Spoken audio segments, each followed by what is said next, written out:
Assalamualaikum warahmatullahi wabarakatuh. Perkenalkan, nama saya Cynthia Cayani, NIM 2001010033, Prodi Manajemen.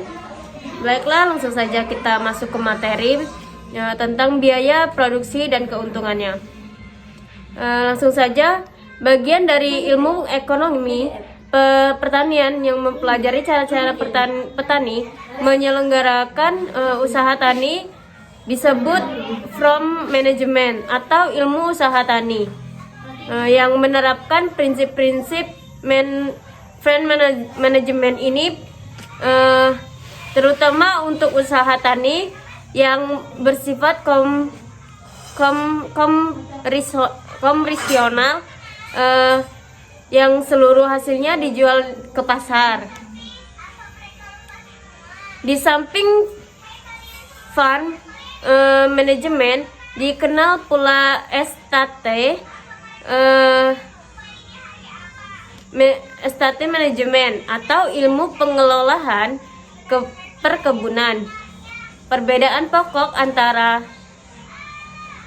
pertanian rakyat atau usaha tani dengan perkebunan untuk hanya dalam luas usaha tetapi tidak dalam tujuan produksi.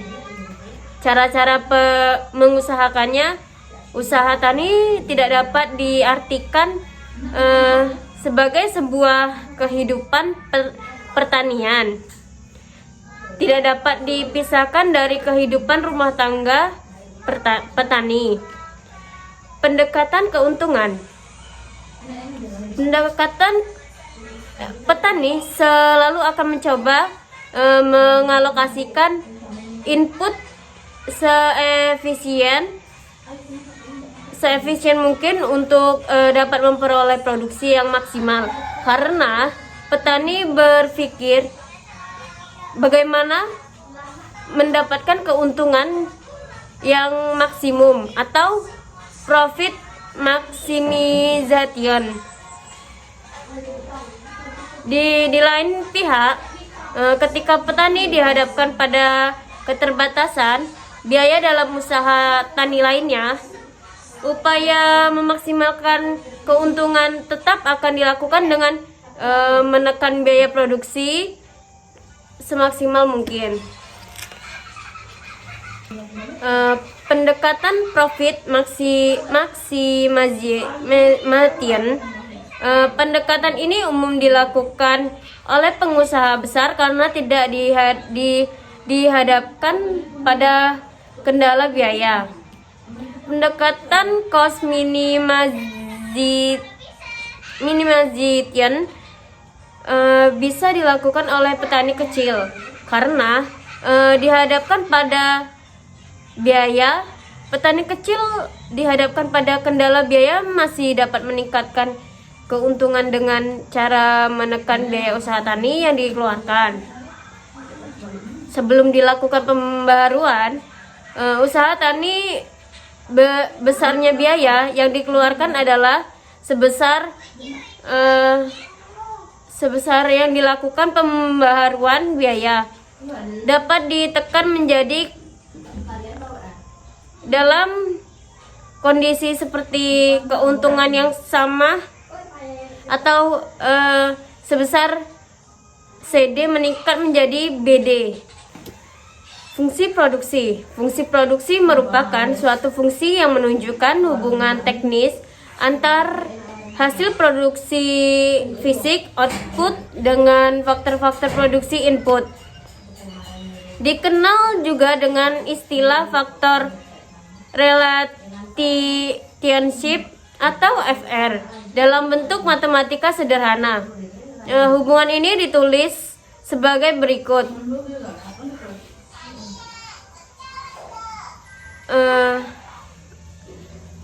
Y sama dengan F X1, X2, X3 sampai dengan Xn, di mana Y hasil produksi fisik, sedangkan X1 sampai dengan Xn adalah faktor-faktor produksi. Baiklah, langsung saja. Produk maksimal dan produk rata-rata.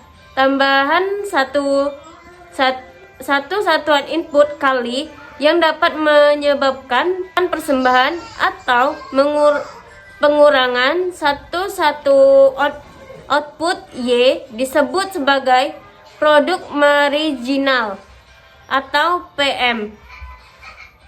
Ada 3 kemungkinan kondisi produksi marginal, yaitu produksi marginal konstan, menaik, dan menurun.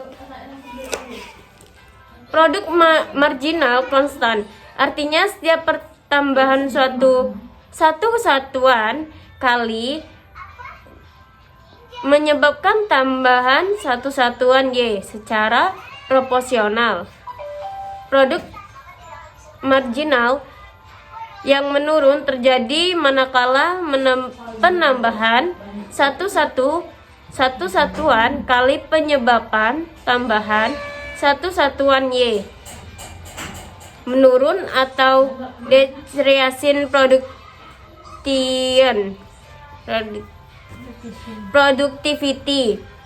Hukum kenaikan hasil yang makin berkurang atau law of diminishing return.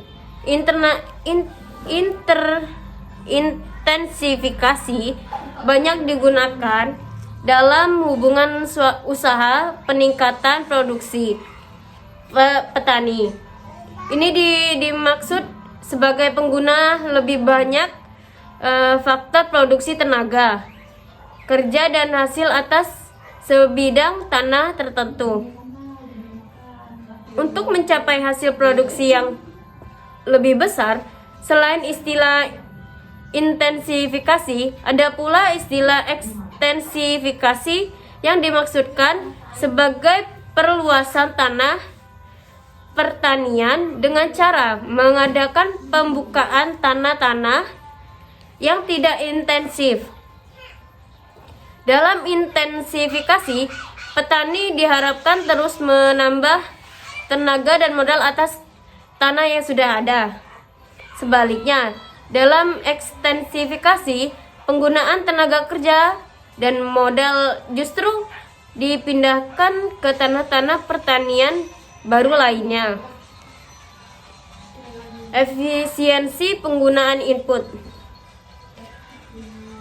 diartikan sebagai upaya penggunaan input yang sekecil-kecilnya untuk mendapatkan produksi yang sebesar-besarnya. Ini dapat terjadi ketika petani mampu membuat suatu upaya agar nilai produk maksimal produk marginal atau NPM untuk suatu input sama dengan harga input tersebut. Ada 2 yang perlu dipertimbangkan ketika analisis efisiensi akan dilakukan. Antara lainnya 1, tingkat transformasi antara input dan output dalam fungsi produksi. 2, perbandingan antara harga input dan output sebagai upaya untuk mencapai indikator efisiensi. Hubungan antara input dengan kombinasi biaya minimum untuk meningkatkan keuntungan dapat pula dilakukan dengan menekan biaya produksi seminimal mungkin. Ini melibatkan penggunaan 2 input dengan menggapai input lain bersifat konstan. Problem ini dapat diselesaikan dengan 2 cara, antara lain 1, menghitung beberapa kombinasi input yang optimal sehingga diperoleh keuntungan yang maksimum. 2, menghitung sebesar-besar kombinasi biaya minimum yang diperlukan untuk sebagai sejumlah output tertentu.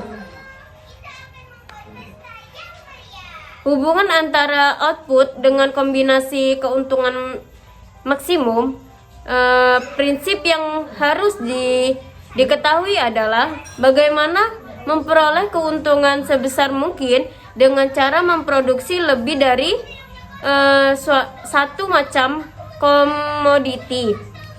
Pendekatan ini sering dilakukan oleh kebanyakan petani dengan beberapa pertimbangan. Satu, misalnya kan, tersedianya sumber daya di daerah tersebut yang memungkinkan petani melakukan kegiatan lebih dari satu macam. Kedua, luas tanah sudah begitu sempit sehingga petani beberapa memaksimumkan pendapatan usaha taninya melalui usaha yang beraneka ragam.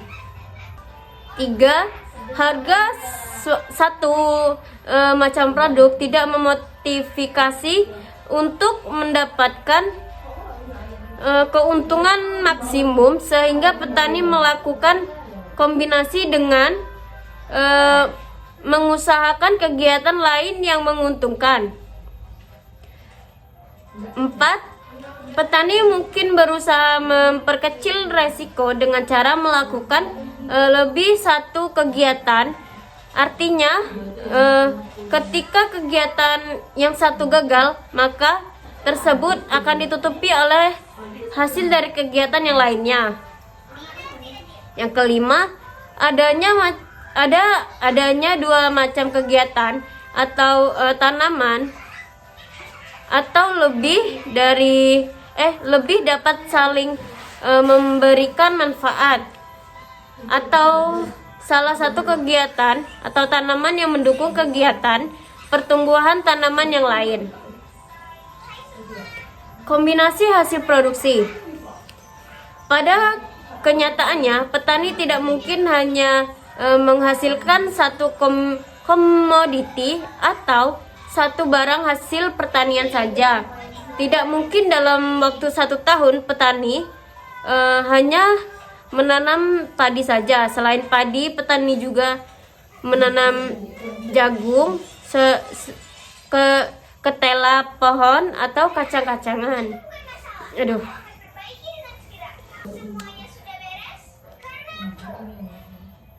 Banyaknya daerah di Indonesia, beberapa jenis tanaman yang ada ditanam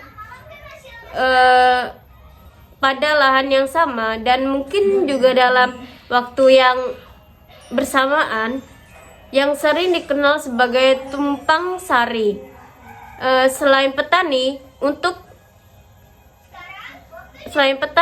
seorang petani pun dapat menggunakan modal dan tenaga kerja yang dimiliki untuk melakukan kegiatan ekonomi lain, seperti berdagang atau memelihara ternak dan ikan. Struktur biaya. Biaya uang dan biaya in natura.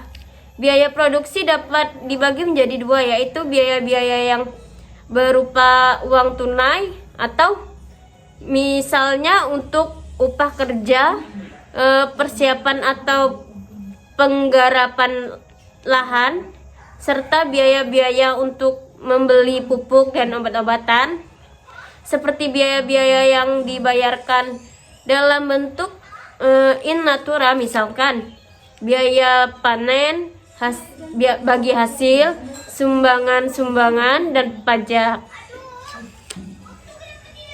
Biaya tetap dan biaya tidak tetap. Dalam jangka pendek, biaya produksi dapat pula dikelompokkan menjadi biaya tetap dan biaya tidak tetap atau biaya variabel. Biaya tetap adalah suatu jenis biaya yang besar kecilnya tidak tergantung pada besar kecilnya produksi, yang termasuk dalam kelompok biaya tetap. Misalnya sewa tanah yang berupa uang atau pajak, yang penentuannya berdasarkan luas lahan. Jumlah biaya tetap adalah konstan. Selain biaya tersebut, hampir semua biaya termasuk dalam kelompok biaya tidak tetap, karena besar kecilnya berhubungan langsung dengan besar kecilnya produksi.